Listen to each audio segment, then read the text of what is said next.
Sénégal, le Premier ministre, Ousmane Sonko, présente un gouvernement qui fait la part belle au cadre de son parti. Le nouvel exécutif compte 25 ministres et 5 secrétaires d'État, dont près de la moitié sont issus des rangs du PASTEF.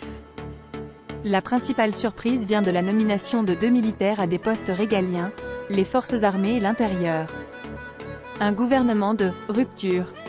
C'est ainsi que le Premier ministre sénégalais, Ousmane Sonko, a présenté, vendredi 5 avril dans la soirée, sa nouvelle équipe resserrée, composée de 25 ministres et 5 secrétaires d'État, dont près de la moitié sont issus des rangs de son mouvement, les Patriotes africains du Sénégal pour le travail, l'éthique et la fraternité, PASTEF.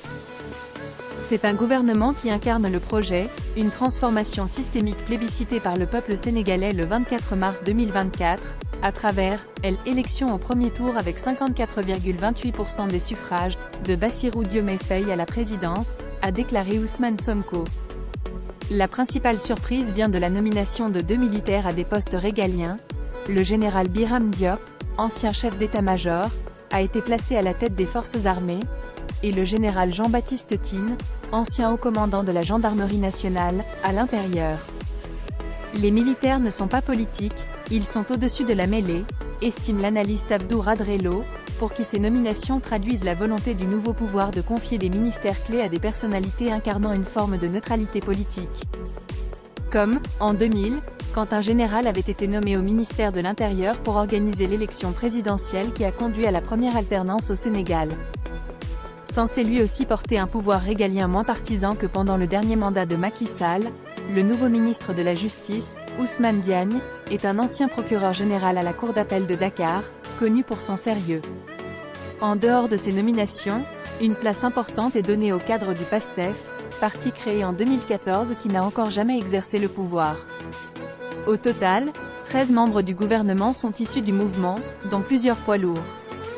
Parmi eux, Birame Souleye Diop, qui présidait depuis septembre 2022 le groupe parlementaire de la principale coalition de l'opposition, Yewwi Askan Wi, a été nommé au ministère de l'Énergie, du Pétrole et des Mines. Un poste stratégique alors que le Sénégal s'apprête à devenir, en 2024, un pays producteur d'hydrocarbures. Yacine Fall, vice-présidente du PASTEF chargée des relations internationales qui a travaillé aux Nations Unies, hérite, elle, du ministère de l'Intégration africaine et des Affaires étrangères. C'est l'une des 4 femmes de cet exécutif très masculin. Elles étaient entre 7 et 8 dans les précédents gouvernements. Il n'y a pas vraiment de partage du gâteau.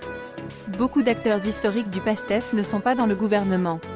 Certains alliés non plus, comme l'ancienne première ministre Aminata Touré ou le doyen Habib Sy, qui ont fait campagne en faveur de Bassirou Diomaye Faye, relève Abdou Radrello, qui considère que c'est une « vraie rupture ».